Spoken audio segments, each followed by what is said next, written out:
So this is gonna be my last video that I record in this room, my office, what I sometimes refer to as my YouTube studio, although it's really just my office at the church, because for the past 16 years, I've been a pastor of a small church in a small town. And this next Sunday is my last Sunday here. I resigned for many reasons. It was not an easy decision to make, but I've felt like God's been calling me away from this place for a while now, and to allow this church to be pastored by someone with a different set of gifts, and for God to use my gifts in a different capacity as well. But I digress, because I really wanted to talk about I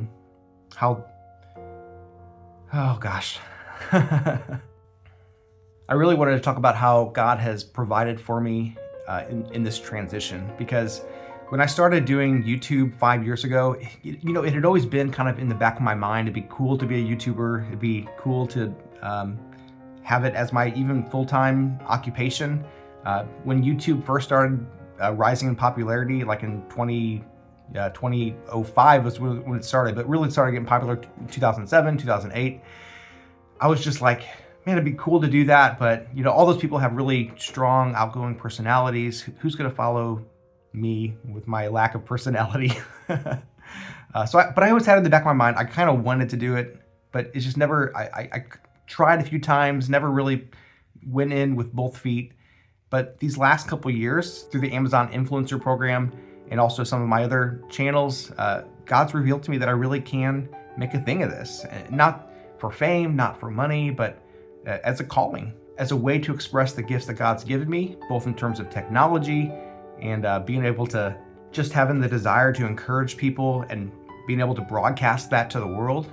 It's just an amazing time that we're living in, that we can do these kinds of things. And I do think that seasons of life change. When I became a pastor 16 years ago, I couldn't fathom ever not being a pastor. And yet now, when I'm 44, there's the verse that says that anyone who has the desire to be an overseer, let him be tested. And I've just realized that I lack that desire. Some people are going to say that I sold out. I've already gotten comments saying I sold my soul to Satan. That's not the truth at all. I'm still a Christian. I have a desire to serve God in that capacity, in this new capacity as well. Like the women who supported Jesus financially during his ministry, I have a desire to give, to be a generous giver, to support other ministries. But God's been leading me away from pastoring, and to allow space for someone else to come into this place, but also to use my gifts in other capacities. So it's super bittersweet.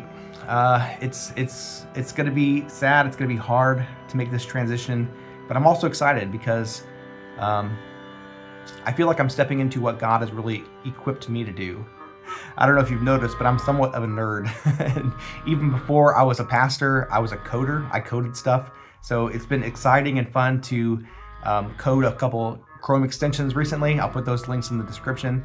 They're both free, so you don't have to pay for them. There's nothing to pay for. But if you do YouTube and sometimes making a thumbnail is difficult, or kind of a last minute decision like it is for me, this extension might help you out.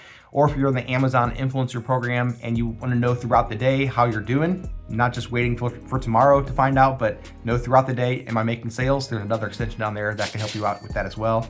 But it's going to be an adjustment for me to leave this place. But I do know that God has a plan, God is in control, and that we can trust him. If I can do it, you can do it too. I'm just an average guy.